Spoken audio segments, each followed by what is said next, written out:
এত সুন্দর মাছের ঝোল আজকে তোমাদের রান্না করে দেখাবো, যেটা একদমই ঘরোয়া উপায়।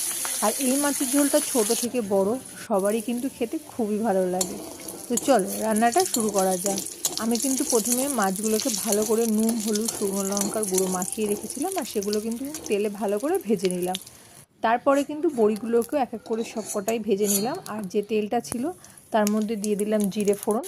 আর জিরে ফোড়নটা একটুখানি ভাজা ভাজা হয়ে গেলে দিয়ে দিলাম ফুলকপিগুলো আগে দিলাম, কারণ সেটা ভালো করে ভাজতে হবে, একটু সময় লাগে, তাই জন্য ফুলকপিটাকে কিন্তু আগে দিয়ে দিলাম। ফুলকপিটা একটু নাড়াচাড়া করে এরপরে এর মধ্যে কিন্তু দিয়ে দেবো আলুগুলো।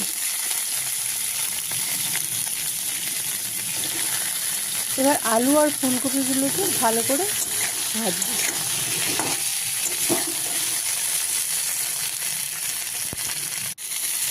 আমার আলু আর ফুলকপিগুলোকে মোটামুটি ভালো করে ভাজা হয়ে গেছে। এর মধ্যে আদা আর যে কাঁচা লঙ্কাটা বেটে রেখেছিলাম সেটার মধ্যে অ্যাড করে দিয়ে সেটাকে একটু কষিয়ে নেবো। তারপরে কিন্তু দিয়ে দিলাম মটরশুঁটিগুলো রেখেছিলাম, সেই মটরশুঁটিগুলো।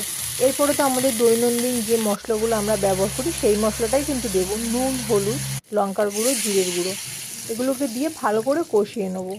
তো কষানো হয়ে গেলে সামান্য একটু গরম জল ওর মধ্যে অ্যাড করে দেবো, দিয়ে চাপা দিয়ে দেবো, অপেক্ষা করবো ফোটার জন্য। চলো, ঝোল কিন্তু আমার একদমই ফুটে গেছে।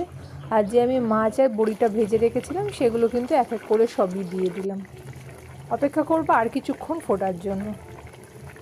ভালো করে কিন্তু মাছের ঝোলটা আমার রেডি হয়ে গেছে, আর আমি দেখে নিয়েছি আলুগুলোও কিন্তু গলে গেছে। তো নামানোর আগে আমি একটু দিয়ে দেবো গরম মশলার গুঁড়ো দিয়ে আমি নামিয়ে দিলাম। এটা কিন্তু একদমই পাতলা ঘরোয়া উপায়, একদম সবজি দিয়ে, শীতের সবজি দিয়ে মাছের ঝোল, ছোটো বড়ো সবাই খেতে ভালোবাসে। এটা